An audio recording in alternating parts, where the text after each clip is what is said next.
هو الذی، وہ ذات جس نے جعل لکم الارض ذلولا، جس نے تمہارے لیے زمین کو نرم بنایا. ذلولا کے معنی تابع. یہاں تابع اور نرم ہونے سے یہ مراد ہے کہ زمین پر زندگی گزارنے کے لیے جن چیزوں کا ہونا ضروری تھا اللہ تعالیٰ نے وہ تمام چیزیں زمین پر پیدا فرمائیں. مثلا پانی ہے، نہریں ہیں، چشمے ہیں، سمندر ہیں، پھر یہ ایک انداز میں بہتے ہیں. یہاں پر زمین پر چلنا ہمارے لیے آسان ہے، کوئی مشینری ہمیں لگانی نہیں پڑتی. لیکن آپ زمین سے نکل کر خلا میں جائیں تو آپ جانتے ہیں وہاں پر سانس لینا مشکل ہے، وہاں کی زمین پر کھڑا رہنا مشکل ہے. تو اللہ تبارک و تعالی نے ہوا کا دباؤ بھی یہاں پر وہ رکھا جس کو ہمارا جسم برداشت کر سکے. خلا کے اندر یہ بعض مقامات پر مثلا اگر آپ خلا میں جانے سے پہلے زمین سے بلند ہوتے ہیں تو ہوا کا دباؤ اوپر جا کر اس قدر بڑھ جاتا ہے. بعض ایسے مقامات ہیں کہ اگر کوئی بغیر مشینری کے وہاں پر ہو تو ہوا کے دباؤ کی وجہ سے اس کا جسم ریزہ ریزہ ہو جائے. تو نہ تو زمین میں ہوا کا اتنا دباؤ ہے، نہ یہاں اتنا ٹیمپریچر ہے کہ جو ٹیمپریچر ہماری برداشت سے باہر ہو. ہر طرح کی اللہ تبارک و تعالی نے آسانیاں پیدا فرمائیں. لَكُمُ الْأَرْضَ ذَلُولًا، زمین کو تمہارے لیے تابع کیا، جو تمہاری ضرورت تھی اس کے مطابق زمین کو پیدا فرمایا. پھر کتنی پیاری بات مفسرین فرماتے ہیں کہ زمین بنی لکم، کس کے لیے؟ تمہارے لیے. سورج چاند کس کے لیے؟ لکم، تمہارے لیے. تو سورج چاند تمہارے لیے بنائے گئے، زمین تمہارے لیے بنی. تم کس کے لیے بنے ہو؟ تم بنے ہو اللہ کی عبادت کرنے کے لیے. جو چیز جس مقصد کے لیے بنی ہے اگر وہ اس مقصد میں کارآمد نہ ہو تو بیکار ہے. ایک پنکھا اگر ہوا نہ دے تو وہ نام کا پنکھا ہے، حقیقتاً پنکھا نہیں ہے. تو اگر انسان کی تخلیق کا جو مقصد ہے وہ اللہ کی معرفت حاصل کرنا ہے، اور اگر اسے اپنے خالق اور مالک کی معرفت حاصل نہ ہو تو وہ جانوروں سے بدتر ہے، جیسا کہ ابھی آپ نے سماعت کیا. فَامْشُوا فِي مَنَاكِبِهَا، بس چلو زمین کے راستوں میں. وَكُلُوا مِن رِّزْقِهِ، اور اللہ کی دی ہوئی روزی سے کھاؤ. وَإِلَيْهِ النُّشُورُ، اور اسی کی طرف تمہیں اٹھنا ہے، اسی کی بارگاہ میں جانا ہے. اب گناہ کرنے والوں کو تنبیہ کی جاتی ہے، اے اللہ کی نافرمانی کرنے والوں، اَأَمِنْتُمْ مَنْ فِي السَّمَاءِ، کیا تم اس رب سے بے خوف ہو گئے جس کی بادشاہت آسمانوں میں ہے. آسمان اعلیٰ ہیں، جس کی بادشاہ جب آسمانوں میں ہے تو زمین میں بھی ہے، تمہارے دل پر بھی ہے، تمہارے روئیں روئیں پر ہے. کیا تم اس رب سے بے خوف ہو گئے اور گناہ کرتے ہو؟ اَن یخسف بکم الارض، کیا تم اس بات سے بے خوف ہو کہ اللہ تعالیٰ تمہیں زمین میں دھسا دے؟ فَإِذَا هِيَ تَمُورُ، اور اس وقت زمین کانپنے لگے اور تم اپنے مکانات سمیت زمین میں چلے جاؤ. کیا تمہیں گناہ کرتے ہوئے خوف نہیں آتا؟ ام امنتم من فی السماء، کیا تم اس رب سے بے خوف ہو کہ جس کی سلطنت آسمانوں میں ہے، جس کی سلطنت روئے زمین کے اور کائنات کے ذرے ذرے پر ہے. ان یرسل علیکم حاصبا، گناہ کرتے وقت تمہیں یہ خیال نہیں آتا کہ وہ رب اس پر قادر ہے کہ وہ تم پر آسمان سے پتھروں کی بارش برسائے؟ تو تم اپنے رب کے عذاب سے بے خوف کیوں ہو؟ فَسَتَعْلَمُونَ كَيْفَ نَذِيرٌ، پس ان قریب تم جان لو گے کیسا ہے میرا ڈر سنانا جو میں تمہیں ڈرا رہا ہوں. کہ جب عذاب آئے گا تو تم اس کی حقیقت کو جانو گے. وَلَقَدْ، اور ضرور بے شک، كَذَّبَ الَّذِينَ مِن قَبْلِهِمْ، ان سے پہلے لوگوں نے جھٹلایا. فَكَيْفَ كَانَ نَكِيرٌ، پھر میری باتوں کا انکار کرنا کیسا رہا. یعنی اس کا انجام انہوں نے دیکھا. اولم یرو الی الطیر، کیا انہوں نے پرندوں کی طرف نہ دیکھا؟ وہ غور کریں. فوقہم، وہ پرندے ان کے اوپر، صافات، پروں کو پھیلائے ہوئے ہیں، وَيَقْبِضْنَ، اور وہ اڑتے ہوئے اپنے پروں کو سمیٹ بھی لیتے ہیں. بلکہ بسا اوقات آپ پرندوں کو دیکھیں تو وہ بغیر پر ہلائے اپنا بیلنس اس طرح قائم رکھتے ہیں کہ کافی دیر تک وہ فضا کے اندر گھومتے رہتے ہیں. عام طور پر جو چیز بھاری ہے وہ زمین کی طرف گرتی ہے. ان پرندوں کو کس نے یہ طاقت دی؟ ان پرندوں میں یہ صلاحیت کس نے پیدا کی؟ یہ کہاں ٹریننگ حاصل کرنے گئے ہیں؟ ما یمسکہن الا الرحمن، انہیں فضا کی بلندیوں میں روکنے والا صرف رحمان عز و جل ہے، جس کی قدرت سے اور جس کی دی ہوئی طاقت سے یہ زمین میں گرنے کے بجائے وہ فضا میں اڑ رہے ہیں، اور پرندہ کہیں سیکھنے نہیں جاتا. تو یہ اللہ تبارک و تعالی کی قدرت کے دلائل ہیں کہ اس نے جو چاہا پیدا کیا. پھر بھی تم رب العالمین کی قدرت کو نہیں سمجھتے. انہ بکل شیء بصیر، بے شک وہ ہر چیز کو خوب دیکھنے والا ہے. امن ھذا الذی ھوا جند لکم، یا کون سا وہ تمہارا لشکر ہے کہ تم گناہ کرتے ہو، اور کس لشکر پر تمہیں غرور ہے، تکبر ہے؟ کون سا ایسا تمہارے پاس لشکر ہے؟ ینصرکم من دون الرحمن، وہ رحمان عز و جل کے مقابلے میں تمہاری مدد کر سکے. یعنی گناہ کرنے والا یا تو یہ سمجھتا ہے کہ میرا رب مجھے عذاب نہیں دے سکتا، کیا یہ سمجھتا ہے کہ عذاب آئے گا تو میرے پاس بہت بڑا لشکر ہے، وہ مقابلہ کر سکے گا؟ جب ایسی بات نہیں تو پھر اللہ کی نافرمانی وہ کیوں کرتا ہے؟ ان الکافرون الا فی غرور، اور سب سے بڑے نافرمان کافر ہیں، مشرک ہیں، یہودی ہیں، عیسائی ہیں، ہندو ہیں. تو فرمایا کافر وہ صرف دھوکے میں پڑے ہوئے ہیں، وہ دنیا کی رنگینیوں میں گم ہیں اور اپنی آخرت سے غافل ہیں. اچھا یہ بتاؤ کہ روزی دینے والا کون ہے؟ اللہ تعالی. اللہ تعالیٰ تمہاری روزی بند کر دے تو ہے کوئی جو تمہیں روزی دے سکے؟ امن ھذا الذی یرزقکم ان امسک رزقا، یا کون ہے کہ جو تمہیں روزی دے جب اللہ تعالیٰ تمہاری روزی کو بند کر دے؟ جب وہ اپنا رزق بند کر دے تو کوئی روزی نہیں دے سکتا، تو پھر اسی کی فرما برداری کرو.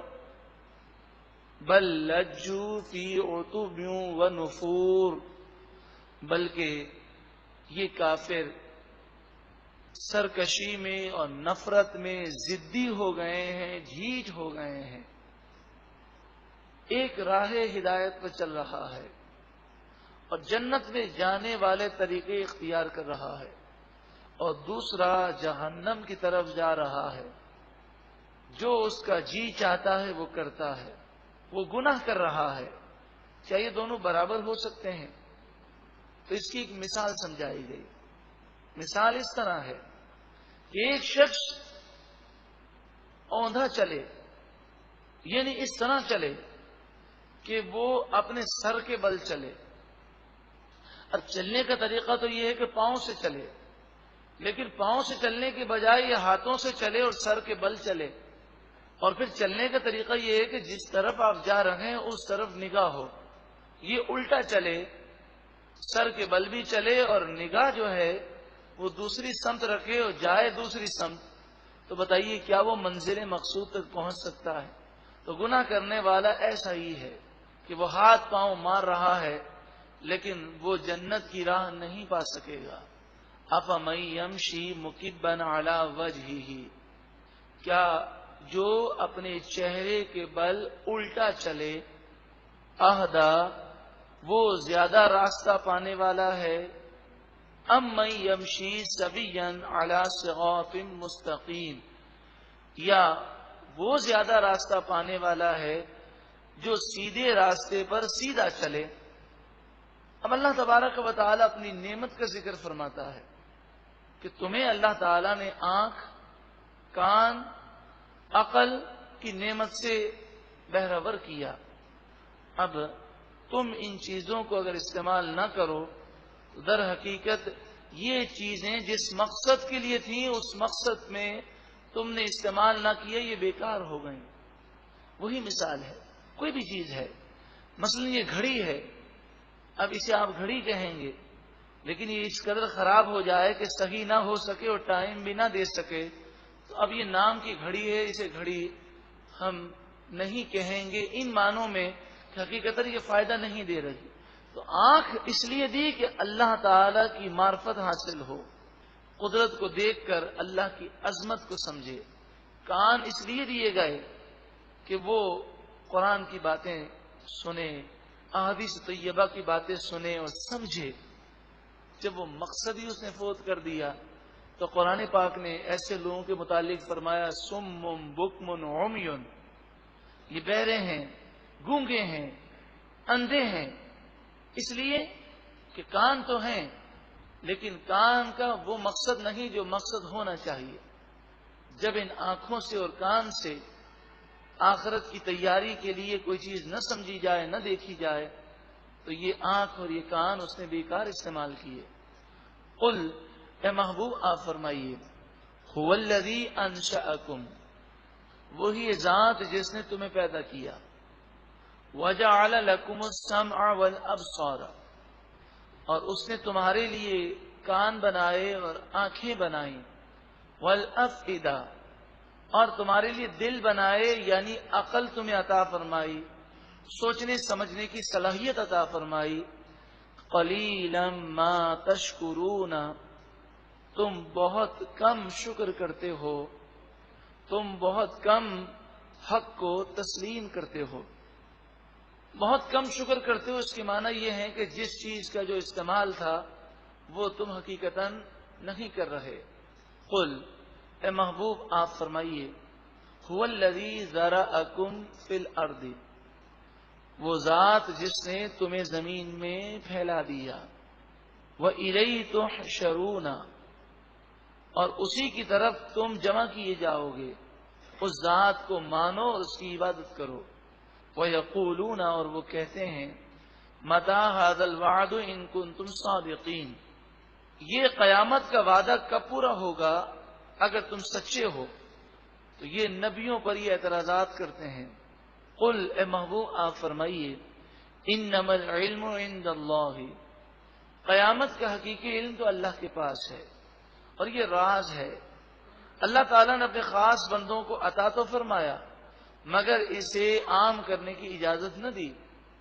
وَإِنَّمَا أَنَا نَذِيرٌ مُبِينٌ، اور میں تو صرف ڈر سنانے والا ہوں، واضح ڈر سنانے والا ہوں۔ جب مجھے قیامت کا علم دینے سے منع کیا گیا تو اب میں قیامت کا سن تمہیں نہ بتاؤں، تم اعتراض نہیں کر سکتے کہ آپ کا جو کام تھا وہ آپ نے نہ کیا، کیونکہ میرا کام ہے تمہیں نصیحت کرنا، اور وہ کام میں نے کر دیا۔ فَلَمَّا رَأَوْهُ زُلْفَةً، پھر جب یہ لوگ قیامت کو اپنے قریب دیکھیں گے، سیئت وجوہ الذین کفروا، کافروں کے چہرے بگڑ جائیں گے، کالے پڑ جائیں گے، سیاہ ہو جائیں گے۔ وقیل، اور کہا جائے گا، ھذا الذی کنتم بہ تدعون، یہ وہی عذاب ہے جو تم مانگا کرتے تھے، جس عذاب کی تم جلدی مچاتے تھے وہ عذاب آ گیا۔ قل، اے محبوب آپ فرمائیے، ارأیتم ان اہلکنی اللہ، ذرا بتاؤ تو صحیح، اگر اللہ تعالی مجھے وفات دے دے، ومن معی، اور جو میرے ساتھ ہیں وہ بھی اس دنیا سے تشریف لے جائیں، او رحمنا، یا اللہ تعالی رحم فرمائے ہم پر، یعنی ہمیں لمبی عمر دے، تو اس سے کیا فرق پڑتا ہے؟ دنیا سے تو سبھی کو جانا ہے. کافر یہ کہتے تھے کہ یہ دین اسلام ایک وقتی تحریک ہے، حضور کے وصال ظاہری پر یہ اسلام ختم ہو جائے گا. اور یہ حضور صلی اللہ علیہ وسلم کے وصال کی تمنا کرتے، آپ کے انتقال کی تمنا کرتے. تو فرمایا کہ میں لمبا عرصہ دنیا میں رہوں یا مختصر عرصہ رہ کر اپنا مشن پورا کر کے یہاں سے تشریف لے جاؤں، تم پر جو عذاب آنا ہے وہ تو ہر صورت میں آئے گا.